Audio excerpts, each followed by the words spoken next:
ফারাক্কা বিধানসভায় তৃণমূলকে গোহারা হারিয়ে বিজেপি প্রার্থী সুনীল চৌধুরী জিততে চলেছেন। ফারাক্কায় ফুটবে পদ্ম ফুল। প্রথমবারের মতো ফারাক্কা বিধানসভার বিজেপি বিধায়ক হতে চলেছেন সুনীল চৌধুরী। জঙ্গিপুরে প্রার্থীদের নিয়ে এক বৈঠকে যোগ দিয়ে ফারাক্কার বিজেপি প্রার্থী সুনীল চৌধুরীকে একেবারে পাশে বসিয়ে এমনটাই দাবি করলেন বিজেপির প্রাক্তন রাজ্য সভাপতি সাংসদ সুকান্ত মজুমদার। তিনি বলেন, ফারাক্কায় পদ্ম ফুল ফোটা এখন শুধু সময়ের অপেক্ষা এবং বিজেপি প্রার্থী সুনীল চৌধুরী নিশ্চিতভাবেই জয়ের পথে এগিয়ে রয়েছেন। এদিন বৈঠকে সুনীল চৌধুরীকে পাশে বসিয়ে তার দাবি, সাধারণ মানুষের সমর্থন এবং তৃণমূলের প্রতি ক্ষোভই এই কেন্দ্রের রাজনৈতিক সমীকরণ বদলে দিয়েছে। তার কথায় এতদিন তৃণমূলের শক্ত ঘাঁটি হিসেবে পরিচিত ফারাক্কায় এবার বড় পরিবর্তন আসতে চলেছে। যদিও বিরোধী শিবির এই দাবিকে নির্বাচনী প্রচারের অংশ হিসেবে দেখছে, এখন চূড়ান্ত রায় দেবে ভোটের ফলাফল।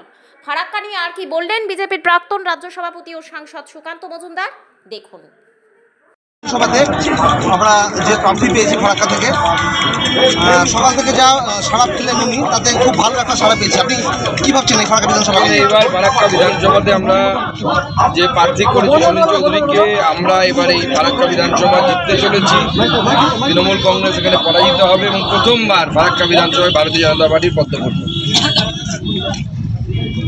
উনি যেভাবে লোকজনের মধ্যেখানে যেভাবে সাড়া ফেলছেন, ঠিক আছে, এই ভোটে কি মনিরুল ইসলামের বদলে যে আমরুল ইসলামকে ওখান থেকে টানা হলো এই ফারাক্কা বিধানসভাতে, এতে আপনি কি ভাবছেন, কতটা পজিটিভ কতটা নেগেটিভ?